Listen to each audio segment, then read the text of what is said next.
இன்னைக்கு பாத்தீங்க அப்படின்னா, இப்போ அதிகமா பேசப்படக்கூடிய ஒரு மூவி அப்படின்னு எடுத்துக்கிட்டோம்னா, அரண்மனை 4.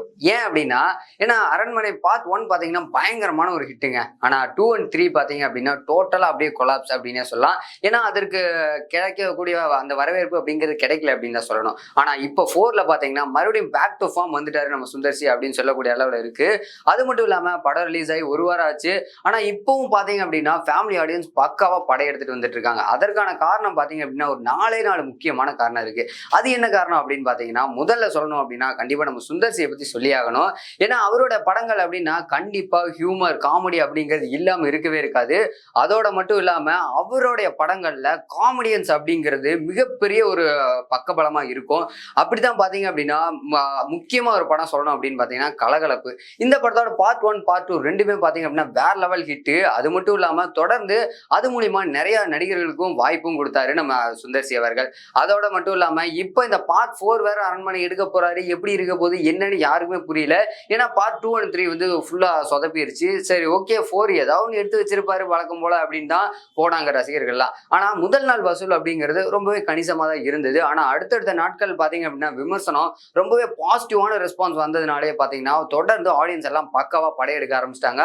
அதுவும் இல்லாம பாத்தீங்கன்னா ரீசெண்ட் டைம்ஸ்ல எல்லாம் வீக்கெண்ட் வேற எல்லாம் ஒரு பக்கம் ஃபேமிலி ஆடியன்ஸ் எல்லாம் ஃபேமிலியோட கிளம்பிட்டு இப்போ அதுவும் கோடை விடுமுறை வேற எல்லாம் பாத்தீங்கன்னா இந்த அரண்மனை படம் பாக்குறதுக்காக எல்லாம் தியேட்டருக்கு படை எடுத்துட்டு இருக்காங்க. சரி ஓகே இதெல்லாம் ஒரு பக்கம் இருந்தாலும் இதுல முக்கியமா பார்க்கணும் அப்படின்னா முதல்ல வந்து சுந்தர் சி அவர்கள். ஏன்னா அவரோட கான்செப்ட் அப்படிங்கிறது ரொம்பவே டிஃப்ரெண்டா இருக்கும்.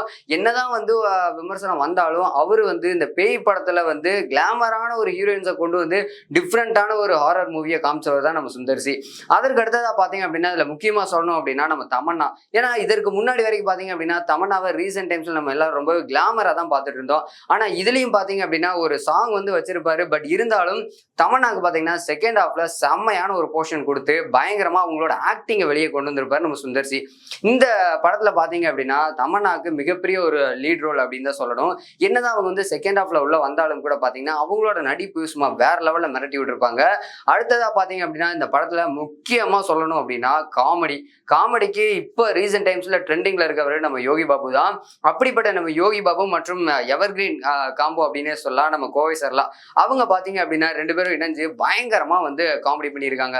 ஸோ பார்ட் 1ல இருந்தே பாத்தீங்க அப்படின்னா கோவை சர்லா ஒரு பக்கம் வந்து எப்போ வந்து முனி படத்துல கோவை சர்லா வந்து பேய் படம்னா இவங்க இருக்கணும் அப்படிங்கிற மாதிரி நம்ம லாரன்ஸ் கொண்டு வந்தாரோ அப்ப இருந்து பாத்தீங்க அப்படின்னா மோஸ்ட்லி எல்லா பேய் படங்கள்லயும் வந்து நம்ம கோவை சர்லா வந்துருவாங்க. அந்த வகையில தான் பாத்தீங்க அப்படின்னா இந்த அரண்மனை சீரீஸ்லயும் வந்து கோவை சர்லா வந்து தொடர்ந்துட்டே வராங்க. அப்படி பார்க்கும்போது இந்த பார்ட் 4ல பாத்தீங்க அப்படின்னா தரமான ஒரு சம்பவத்தை கொடுத்திருக்காங்க நம்ம கோவை சர்லா. அதோட மட்டும் இல்லாம இப்ப யோகி பாபு மற்றும் கோவை சர்லா இவங்களோட காம்போல காமெடி பயங்கரமா ஒர்க் அவுட் ஆயிருக்கு அப்படிங்கிறது நல்லாவே தெரியுது. அதற்கு அடுத்ததா பாத்தீங்க அப்படின்னா நம்ம சுந்தர் சியோட செல்ல பிள்ளை அப்படின்னு சொல்லலாம் நம்ம ஹிப்ஹாப் தமிழா ஆதி. ஸோ இவரோட இசை அப்படின்னு சொன்னா எல்லாத்துக்குமே வேற லெவல்ல வைப் கொடுக்கும். ஏன்னா ஹிப்ஹாப் அப்படிங்கிற ஒரு விஷயத்த தமிழ் சினிமாவில் கொண்டு வந்ததே இவரு தான் அப்படிங்கிற அளவுல பாத்தீங்கன்னா இப்ப இருக்கக்கூடிய ஜென்ரேஷன் எல்லா யங்ஸ்டர்ஸுக்குமே தெரிஞ்ச ஒரே ஒரு ஹிப்ஹாப் அப்படின்னா அது நம்ம ஆதி தான். ஆனா அதற்கு முன்னாடியே சில ஹிப்ஹாப் கலைஞர்களா உள்ள வந்தாலும் கூட அவங்க அந்த அளவுக்கு ஜொலிக்க முடியல. ஆனா ஹிப்ஹாப் ஆதி பாத்தீங்க அப்படின்னா தொடர்ந்து அவரோட ஆதிக்கத்தை செலுத்திட்டு வந்துட்டு இருக்காரு. அந்த வகையில இந்த படத்துக்கு பாத்தீங்க அப்படின்னா ஹிப்ஹாப் ஆதியோட மியூசிக் ரொம்ப ஸ்பெஷலான ஒரு விஷயம் அப்படின்னே சொல்லலாம். அது மட்டும் இல்லாம பாத்தீங்க அப்படின்னா நம்ம ஹிப்ஹாப் ஆதி அவர்கள் வந்து தொடர்ந்து அதாவது நம்ம சுந்தர் சியோட படங்கள் எல்லா படங்களுக்குமே இசையமைச்சிட்டு தான் வந்துட்டு இருக்காரு. அந்த வகையில பார்க்கும்போது இந்த படத்துக்கும் தரமான ஒரு சாங் வந்து கொடுத்திருக்காரு. அதோட மட்டும் இல்லாம நம்ம சுந்தர் சியோட இந்த படம் வேற லெவல் ஹிட். ஏன்னா பேக் டு ஃபார்ம் நம்ம சுந்தர் சி அப்படின்னு சொல்லக்கூடிய அளவுல இப்ப பாத்தீங்க அப்படின்னா சோசியல் மீடியால பயங்கரமா வந்து மீம்ஸ் எல்லாம் தெரிவிக்க விட்டுட்டு இருக்காங்க.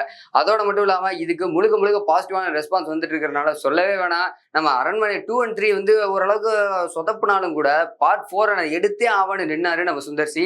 இப்போ பார்ட் 4 வர பயங்கரமான ஹிட் ஆயிடுச்சு. அப்ப பார்ட் 5 கன்ஃபார்ம் அப்படின்னே சொல்லலாம். அந்த அளவுக்கு பாத்தீங்க அப்படின்னா இப்ப சுந்தர் சி ரொம்பவே ஒரு ஜோஷோட இருக்கிறாராமா. அது மட்டும் இல்லாம இதுல முக்கியமா ஒரு விஷயம் சொல்லணும் அப்படின்னா இந்த படத்துல வந்து நம்ம குஷ்பு மற்றும் சிம்ரன் இவங்க 2 பேரும் சேர்ந்து ஒரு சாங் பண்ணியிருப்பாங்க.